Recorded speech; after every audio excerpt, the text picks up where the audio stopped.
Hey guys, how are we? Welcome back to the channel. If you don't follow me or you don't watch the channel, my name's Alex. And I thought today we would do something a little bit different and we're going to do a little bit of a review on this Abarth. So originally a Fiat 500, as some would know it. It is done by Abarth, meaning it has been tuned to a different spec over your standard vehicles. So I thought, you know, why not? It'd be fun to show you this car. I will tell you this isn't my personal car. This is something that has been lent to me by the good guys at Adelaide Ferrari because my car is in getting serviced.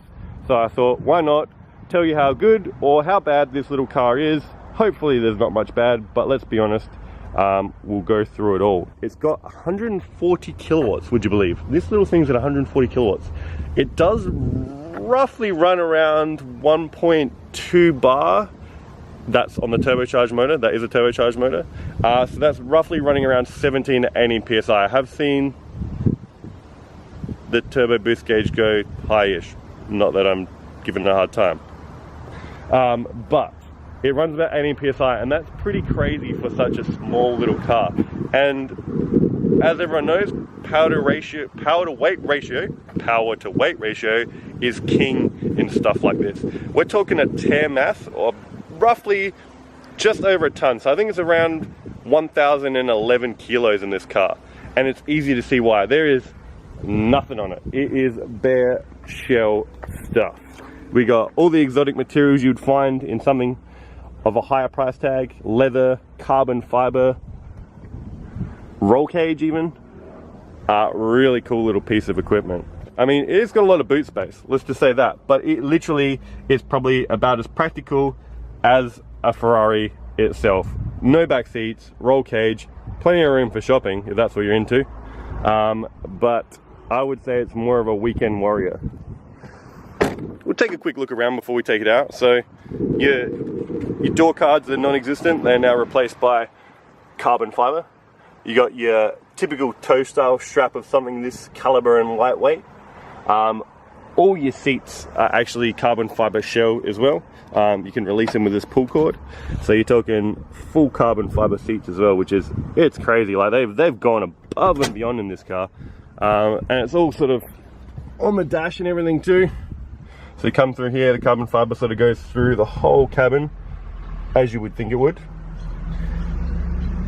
You get yourself your boost gauge here. Let's have a look underneath the hood while we're at it. Typical European car. Pretty bare stuff here too, but we got some nice stuff. You got a carbon fiber finishing the engine bay, just the covers. Funny thing, BMC, actually an Italian company. This is factory fitted with like sort of like a cold ram sort of kit. I mean, it doesn't get much cold air because it's still sitting in the engine bay, but it's nice to know that it's actually got an upgraded sort of intake system for that. Just finish off nicely in the carbon fiber tube. Basic, but this thing is just a little weapon. So what's cool about the car? Let's try not to focus on pros and cons, but we'll try and make it sound like that. I mean, number one, it is a cool little car. Like, you can't not say that. I mean, it just is a little pocket rocket, a little race car, all in one tiny little shell. I mean,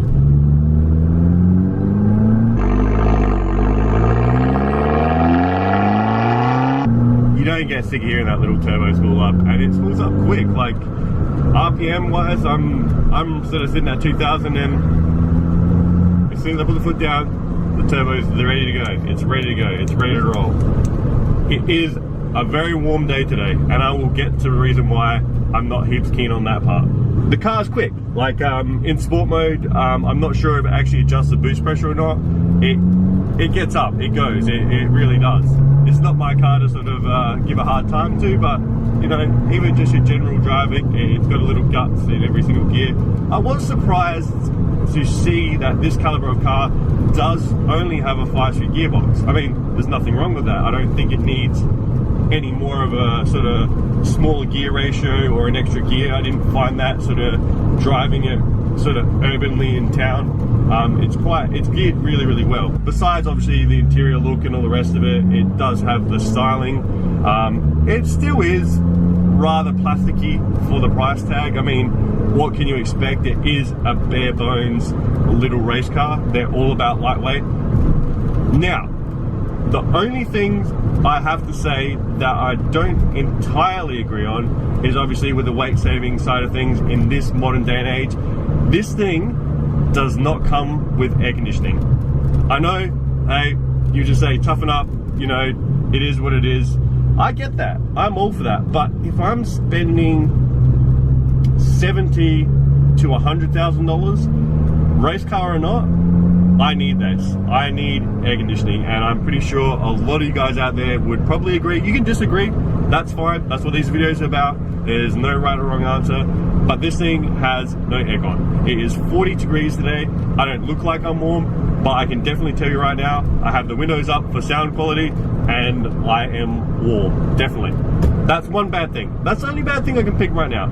If you're into your music, and I'm sorry guys to tell you this, this does not come with any form of stereo at all. No sound. We have no in-car entertainment at all. So no speakers, no head unit, no CDs, and sorry guys, that means no Bluetooth streaming, no nothing. If we're starting off on a bad note, that's as bad as I've sort of got for you. Like, these are the things that obviously have been taken out because that's the type of car that it is. It is just a little race car. It literally is a little race car. And you know what?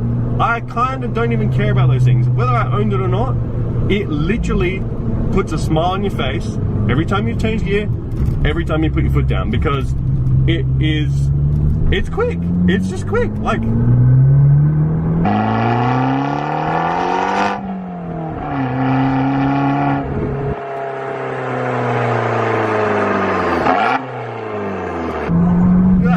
was a boost straight in, straight on, and it just wants you to change the next gear and do it again. This is the type of car, and this is not for everyone, I don't know if everyone drives a manual car, but this is the type of car you want to leave in just lower gears, because you just want to be forever driving it on boost. It's a fun car. It really is a fun car. It's not lacking. You're talking a ton, so that's 1,000 kilos in different money, and you've got 140 kilowatts and play with that power to weight. It's not practical. I did touch on that. You can see the cage here in the back. It does only have 2 seats, so I am unsure who Fiat and Abarth were targeting with this car. I'm guessing someone that just wants to have something quick and sporty, that doesn't live in 40-degree weather, and maybe wants to use it for, you know, maybe some small track events or Motocana or driving in the hills on the weekend on a Sunday. The suspension isn't bad, but it is definitely reflective of the lightweight and the raciness of the car. It is a firm ride, which isn't bad unless you're on bad roads. If you're looking at buying one or you're actually interested in the car, you already know what you're in for. You already know what you're getting.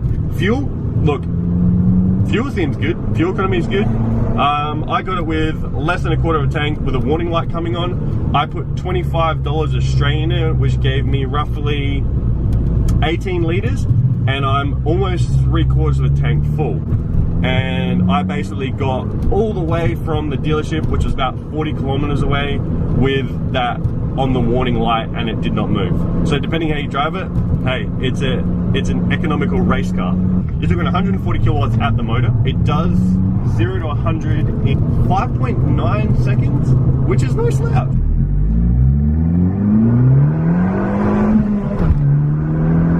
$2,000 RPM and boost is on straight away.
gonna have to say no. Sorry, Fiat Abarth, I am sorry. It really, as much as I like the car, I don't know what I would do with it. It's a lot of money to have sit there just for a weekend car. I mean, you can almost, I mean, 70 grand isn't quite in exotic territory, but you know, if you're talking $100,000, you know, you're almost in exotic territory. I mean, you've got your Audi R8s for that sort of price. You got a lot of your hot hatches like your A45 AMGs. You've got your Audi RS3s.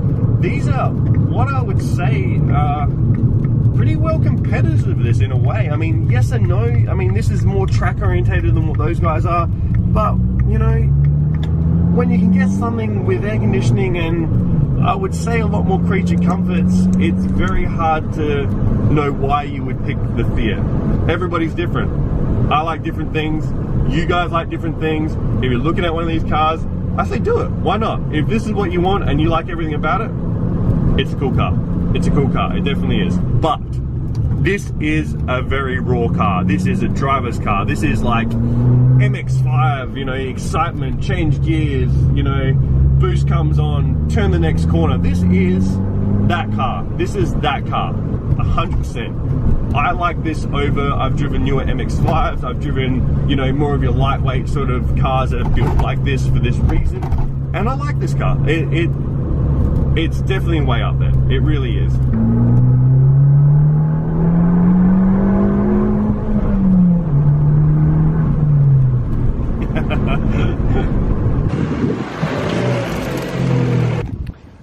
So what do I think of the small car in general? Like it is an amazing little car. Like my honest opinion is I love it. I absolutely love it. I just can't swallow how much they are. But I enjoyed it. I enjoyed the day with it. I loved every minute of it. I really do. It has a lot of character. It really does. And that's what it comes down to. For some people, when you're buying a car, it's not entirely about the car. Like, it's hard to explain. Very hard to explain. It's more like a car feeling.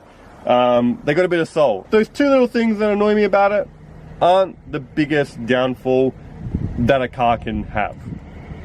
Air conditioning, fine, just deal with it. You know, stereo, to be honest, I don't listen to my stereo when I have a stereo in a car, and I always forget to bring music, so hey, just want to give you my experience driving it and what I thought. By all means, if you've got any questions, I did spend a day with it, chuck them in the comments below. I'll do my best to answer them. You know, I've been in it all day. I know what it feels like. I know what it drives like, and all the rest of it. If you're curious to know, by all means, I try and get back to everyone. Chuck a question in the comments. Happy to answer them. Absolutely happy. Yeah, it was just something different for me. You know, we haven't done a car review on the channel. I thought, hey, why not? Let's mix it up. And as always, guys, thanks for watching.